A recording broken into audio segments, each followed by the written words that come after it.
फलाना मत। देखो ध्यान से, अब सवाल को देखो, क्या कह रहा है 1.732 अपवर्तनांक से बने समबाहु प्रिज्म। समबाहु जानते हो, जिसकी समान भुजाएं होती हैं, बाहु माने भुजा। प्रिज्म के लिए अलपतम विचलन कोण का मान ज्ञात कीजिए। इस विचलन कोण के लिए आपतन कोण क्या है, ठीक है। तो सबसे पहले यहाँ पर देखो अपवर्तनांक को किससे लिखते हैं, n से लिखते हैं।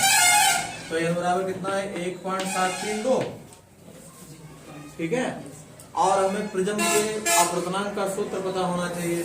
n बराबर होता है sine delta m plus a बटे 2 और बटे साइन a बटे 2। ये प्रिज्म का सूत्र है, नहीं इसमें नहीं होगा क्योंकि प्रिज्म वाले भी सूत्र नहीं लिखवाए हैं, ठीक है। तो इसमें हमें ये रखना है। तो सबसे पहले यहां पर देखो 1.732, इसका मान क्या है 1.732 बराबर sine delta m plus a बटे 2 और बटे साइन a बटे 2। अब बताओ 1.732 है, ठीक है, 1.732 नहीं, तो 1.732 बिल्कुल नहीं कटेंगे। 1.732 है। अब यहाँ पर 1.732 किसका मान होता है, √3 का मान होता है, ठीक है। तो यहाँ पर क्या रहेगा √3 बराबर साइन डेल्टा m और प्लस a बटे 2 बटे साइन a बटे 2। समझ में आया। अब बताओ √3 किसका मान होता है, √3 किसका मान होता है, साइन के पदों में या टेन के पदों में बताओ √3 का। हाँ, साइन कितना डिग्री का मान है,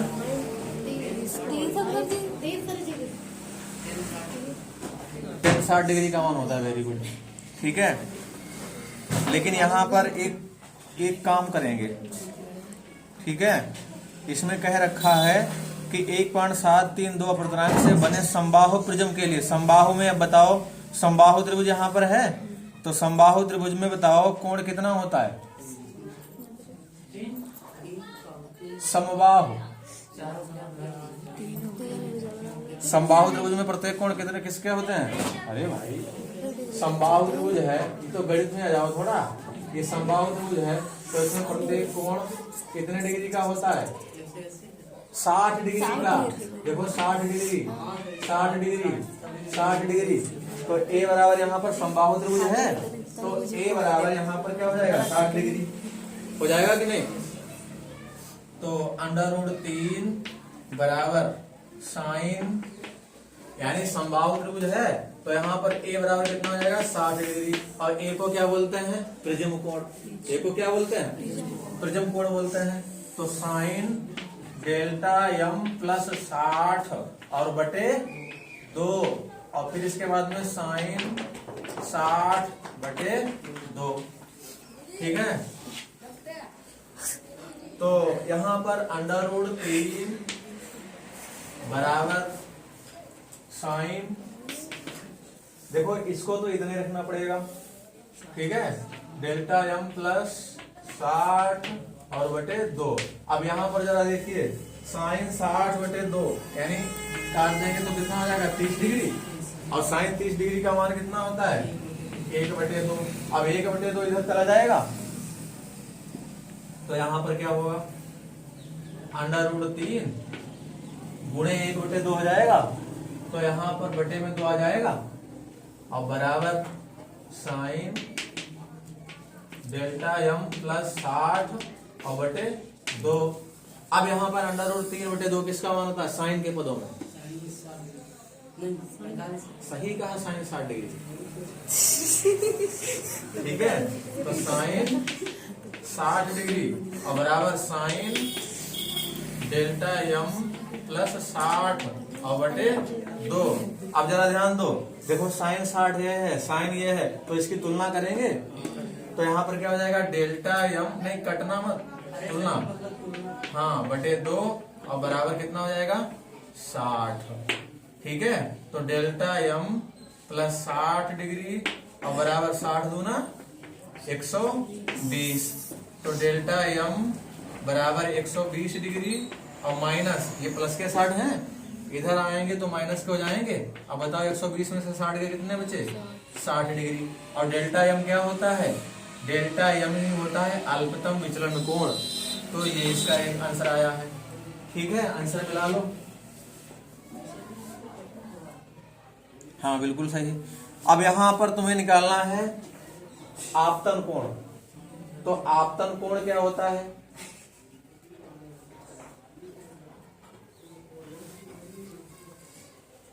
आपतन कोण का अल्पतम कोण, इस विचलन कोण के लिए आपतन कोण ज्ञात कीजिए। आपतन कोण को आई बोलते हैं। तो आई बराबर क्या होता है? एक सूत्र होता है आई बराबर, देखो यहां पर लिखा होगा, तो डेल्टा एम बराबर 2i माइनस ए।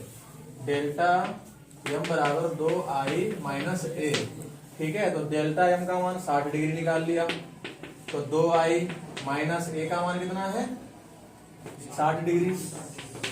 तो यहाँ पर 2i बराबर क्या हो जाएगा? 60 और प्लस 60, तो यहाँ पर कितना हो जाएगा? 60 60 120। तो i बराबर कितना हो जाएगा? 120 डिग्री बटे 2। तो 2 से काट दो, कितना आ जाएगा? 60 डिग्री। यानी i का मान भी 60 डिग्री ही रहेगा।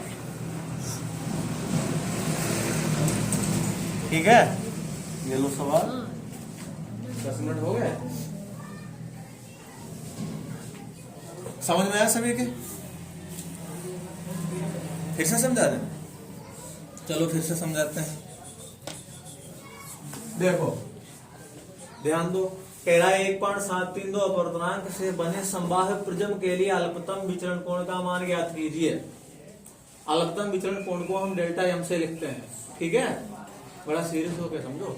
और फिर कह रहा है इस विचलन कोण के लिए आपतन कोण ज्ञात कीजिए। दो यहाँ पर दो चीजें निकाल लें। यहाँ पर कितने पॉइंट निकाल रहे हैं? 2। तो सबसे पहले हमें पता है इसका अपवर्तनांक। अपवर्तनांक होता है यहाँ पर दिया गया है 1.732। अब प्रिज्म के लिए अपवर्तनांक का सूत्र ये होता है। अभी तुमको हम लिखवा भी देंगे।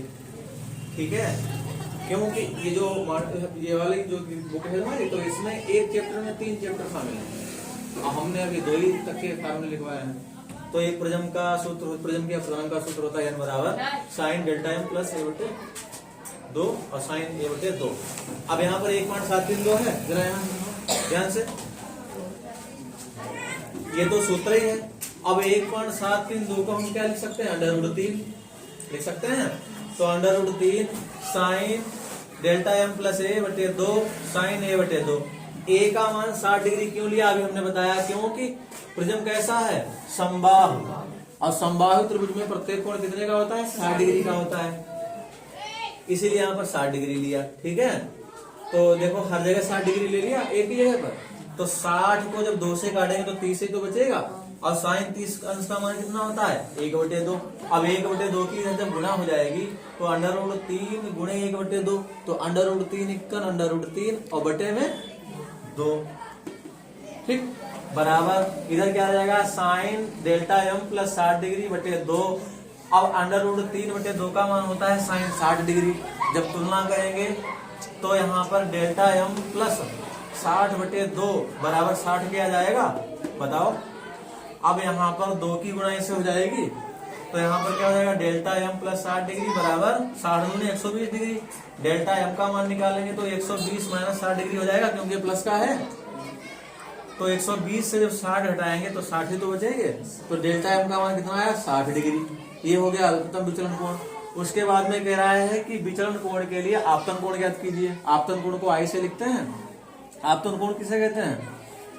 जिस कोण पर किरण गिरती है। ठीक है, तो यहाँ पर ये वाला सूत्र लगा, डेल्टा एम बराबर 2i माइनस a। ठीक है, तो डेल्टा एम का मान हमने 60 निकाला था, a का मान भी 60 है, तो 60 और 60 तो रखेंगे। अब 2i जब निकालेंगे तो ये माइनस का 60 जो है इधर आएगा तो प्लस का हो जाएगा, प्लस का हो गया। 60 60 कितने होते हैं? 120। 2i बराबर जब 120 है तो i बराबर ये जो गुणे में 2 है वो नीचे आ जाएगा बटे में। 2 से जब 120 को भाग करेंगे तो 60 तो आएंगे, तो I बराबर 60 डिग्री आ जाएगा। इसका मतलब अल्पतम विचलन कोण भी 60 डिग्री है और आपतन कोण भी 60 डिग्री है। अब तो समझ में आया, अब आ गया होगा समझ में।